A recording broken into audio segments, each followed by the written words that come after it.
नमस्ते बच्चों, स्वागत है आपका आरबीएससी क्लासेस रितेश पर।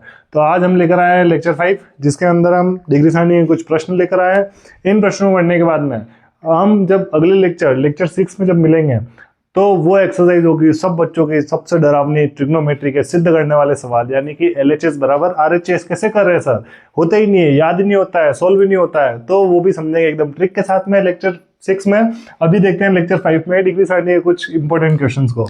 ठीक है, तो चलिए शुरू करते हैं। तो अब देखना कि tan square 60 degree.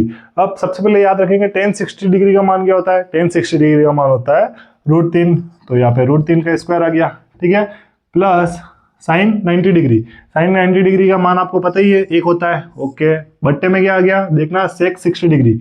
sec 60 degree की वैल्यू कहाँ से आएगी, cos 60 डिग्री का उल्टा हुआ होगा। cos 60 डिग्री का मान क्या होता है, sin 30 डिग्री का। sin 30 डिग्री का मान क्या होता है, 1/2, उल्टा गया तो कितना आ गया 2।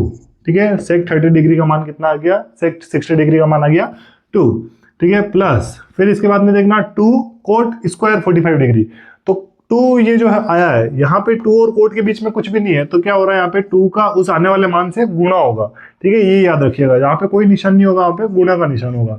अब कोट 45 डिग्री, कोट 45 डिग्री का मान क्या होता है, 1 होता है, सबको ही पता है। तो यहाँ पे 1 आ गया और उसका कोट का क्या करना है, स्क्वायर करना है, तो ये स्क्वायर लगा दिया, बिल्कुल सिंपल। फिर क्या होगा, ये देखो √3 का स्क्वायर है। जस्ट अगले लेक्चर में अपन ने पढ़ा है लेक्चर 4 में कि जब रूट के ऊपर स्क्वायर हो तो रूट से स्क्वायर कट हो जाता है और यहाँ पे बचा कि हमारे पास 3 बचा। ठीक है, अब अगर आपको दूसरी ट्रिक से भी करना हो, यानी कि अगर आपको ऐसे रूट को स्क्वायर से नहीं काटना है, तो आप ऐसे भी कर सकते हैं कि √3 के स्क्वायर का मतलब क्या होता है, √3 के स्क्वायर का मतलब है कि √3 को √3 से गुणा करना है 2 बार। ठीक है, तो √3 को √3 से गुणा किया तो कितना आ जाएगा, √9। और √9 को जब 9 का स्क्वायर देखेंगे, 9 किसका स्क्वायर है, तो यहाँ पे 3 वैसे भी बाहर आ रहा है। तो यहाँ पे इस लॉन्ग प्रोसेस को करने से अच्छा है कि हम क्या कर रहे हैं, रूट को स्क्वायर से काट के डायरेक्ट आंसर लिख लें। प्लस में कितना आ गया यहाँ पे 1, प्लस में यहाँ पे 1 पहले से ही दे रखा है, 2 ऐसा का ऐसा आ गया, प्लस 2 इंटू में 1 का स्क्वायर। 1 का स्क्वायर क्या होता है, 1 1 जा 1 होता है, यहाँ पे ऐसा का ऐसा लिख लिया, सेम प्रोसेस। अब देखेंगे 3 + 1, 3 + 1 कितना आ गया 4, बट्टे 2 ऐसा का ऐसा, प्लस 2 को 1 से गुणा किया तो 2 1 जा 2 आ गया। अब क्या होगा ये देखना, 4 बट्टे 2 + 2 किया तो 4 आ गया, और 4 से 4 कट गया और आंसर कितना आ गया यहाँ पे 1। पिछले लेक्चर में हमने थोड़ा सा बड़ा क्वेश्चन देखा था, जिसमें अपन ने हर का परिमेयकरण, सर्वसमीका सबका यूज सीख लिया था। इसलिए इस लेक्चर में अपन इजी क्वेश्चन भी लेके आए, 1-2 नंबर के जो आने वाले प्रश्न है उनको। ठीक है ना, तो एक इसका आ गया उत्तर। अब इसका भी देख लेते हैं साथ में साथ। देखिए प्रश्न 3 ये कह रहा है कि cos square 30 degree plus sin 30 degree, बट्टे में cos 30 डिग्री cosec 60 डिग्री। ऊपर देखिएगा, ध्यान दीजिएगा, यहाँ पे तो प्लस लगा हुआ है, लेकिन नीचे कोई भी ऐसा चिन्ह नहीं है। तो जहां पे चिन्ह नहीं होगा वहां क्या होगा, गुणा होगा। बिल्कुल, यहाँ जहां कुछ नहीं होगा वहां पे गुणा होगा।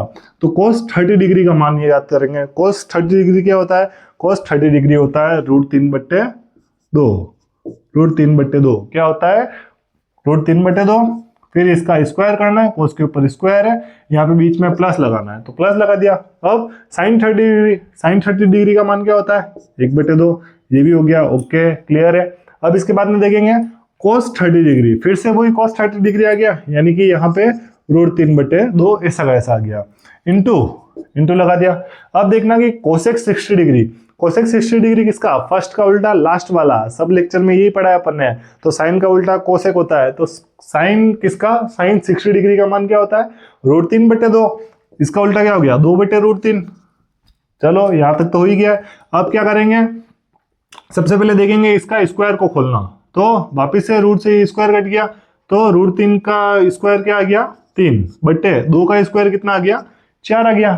ठीक है, फिर प्लस 1/2 ऐसा का ऐसा, बट्टे में देखना 2 से 2 कट गया, √3 से √3 कट गया, नीचे तो सब कुछ कट गया, नीचे क्या बचा 1। और कभी भी नीचे 1 हो तो उसका कोई मान नहीं होता, यानी कि अब हमारे इस 1 की कोई वैल्यू नहीं रही है। अब हम सिर्फ इसे ही सोल्व करेंगे। सबसे पहले अपन 3/4 प्लस 1/2 को ऐसे लिख लेते हैं और इसे सोल्व करना शुरू करते हैं। सबसे पहले देखना कि 4 और 2 का एलसीएम कितना आता है। 4 और 2 का एलसीएम कितना आ जाएगा, 4 आ जाएगा। अब अगर आपको ऐसे डायरेक्ट एलसीएम लिखना नहीं आता है तो आप सोल्व कैसे करेंगे, देखिए इधर रफ वर्क पे आप 4 और 2 का एलसीएम लेंगे। तो 4 और 2 का एलसीएम कैसे लेंगे? 2 से सबसे पहले भाग जा रहा है, 4 जा रहा है 2 बार, 2 जा रहा है 1 बार, फिर 2 से 2 जा रहा है 1 बार और 1 ऐसा ऐसा। क्या बचा यहाँ पे? ये आया 2 इंटू 1, सॉरी 2 इंटू 2, ये कितना आ गया? 4, यानी कि हमारा एलसीएम कितना आया? 4। नीचे वाले से भाग, ऊपर वाले से गुणा, नीचे वाले से भाग, ऊपर वाले से गुणा, बिल्कुल याद है आपको। तो 4 का 4 में भाग दिया, तो ये देखो 4 का 4 में भाग दिया तो कितना आया? 1 आ गया। अब उस 1 को ऊपर वाले से गुणा करना है, तो 1 3 जा कितना हो गया? 3 1 जा 3 हो गया, बीच में प्लस लगा दिया, प्लस लगा दिया। अब 4 में 2 का भाग देना है, तो 4 में अब अपन भाग दे रहे 2 का, तो 2 से 4 को कितनी बार काटेगा? 2 बार काटेगा। अब इस 2 से गुणा करना है 1 को, तो 2 1 जा 2 हो गया, ठीक है। अब क्या हो जाएगा? 3 और 2 को प्लस कर देंगे, 3 और 2 हो गया 5 और बट्टे में आ गया 4, यानी कि इसका आंसर कितना आ गया? 5/4। और ऐसे ही मजेदार शॉर्ट ट्रिक के लिए बने रहिए, शॉर्ट ट्रिक के लिए बने रहिए आरबीएससी क्लासेस हितेश पर। आपको यहाँ पे सब कुछ एकदम आसानी से ट्रिक के साथ में मजेदार तरीके से पढ़ने को मिलेगा। यहाँ पे आपको और कोई भी क्वेश्चन को समझ में नहीं आ रहा हो, जो भी क्वेश्चन आपको समझ में नहीं आ रहा हो, वो आप क्या कर सकते हैं? कमेंट बॉक्स में पूछ सकते हैं, आपको उस प्रश्न की एकदम पूरी वीडियो मिल जाएगी। और इसी तरीके से आरबीएससी क्लासेस हितेश पर बने रहिए और ऐसे ही मजेदार वीडियो देखते रहिए। अब अपन मिलते हैं लेक्चर 6 में। लेक्चर 6 में अपन देखेंगे इस चैप्टर 8 के इंपोर्टेंट ऐसे क्वेश्चन जो आपके 4 नंबर के सिद्ध करने वाले क्वेश्चन आएंगे, और आपको आखिरी में, वीडियो के आखिरी लेक्चर में बताया जाएगा कि आपको इन्हीं क्वेश्चन को करना है और यही क्वेश्चन आपके एग्जाम पेपर में छपेंगे, ठीक है। तो इसलिए बने रहिए आरबीएससी क्लासेस हितेश पर, और थैंक यू।